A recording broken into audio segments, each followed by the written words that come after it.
Quais práticas cristãs ajudam a manter o coração puro? O que você pode fazer para atrair os incrédulos da sua comunidade para o Evangelho? Como você pode pregar o Evangelho de modo simples para as pessoas? Como eu e você podemos evitar o desejo natural que temos como seres caídos de nos exaltarmos?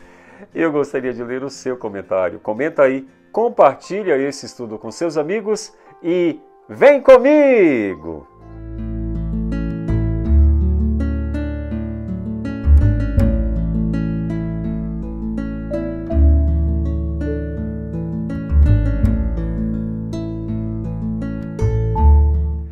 Seja bem-vindo à série O Evangelho de Marcos.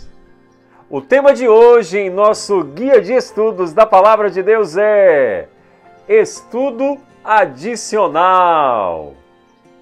Durante seu ministério, Jesus exaltou as Escrituras como revelação divina, citando o Antigo Testamento com bastante frequência. Embora os mestres de Israel conhecessem bem as Escrituras hebraicas, a tradição humana era para a maioria deles mais relevante do que as instruções da Palavra de Deus. Com esse contexto em mente, nosso estudo examinou algumas discussões ocorridas entre Jesus e os fariseus. O estudo desta semana que passou inclui 3 componentes. Os 2 primeiros são descritos em Marcos 7, 6 a 8, e o terceiro é revelado na narrativa da cura do surdo e gago, em Marcos 7, 31 a 37. Os 3 componentes são o seguinte. O primeiro componente examina o contexto do Antigo Testamento para Marcos 7, 6 a 8 e analisa a referência a Isaías 29, 13, conforme citado em Marcos. O segundo componente considera a tradição humana.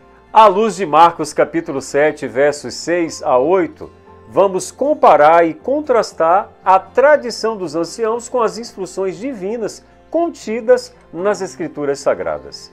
O terceiro componente diz respeito à narrativa da cura de um surdo e gago. Consideramos durante esta semana que passou as maneiras pelas quais certos elementos do tema da criação são abordados de modo implícito nessa cura específica.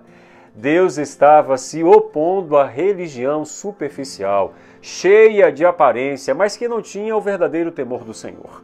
O povo se aproximava de Deus com a boca, mas os seus lábios não eram para honrar o Senhor, porque os corações dos líderes estavam longe de Deus. Em resumo, o povo de Israel, o próprio povo de Deus, vivia uma incoerência religiosa. Mantinha a formalidade em termos de rituais e liturgia, mas não vivia em harmonia com os princípios bíblicos que lhes haviam sido ensinados e que tantas vezes eram repetidos entre eles.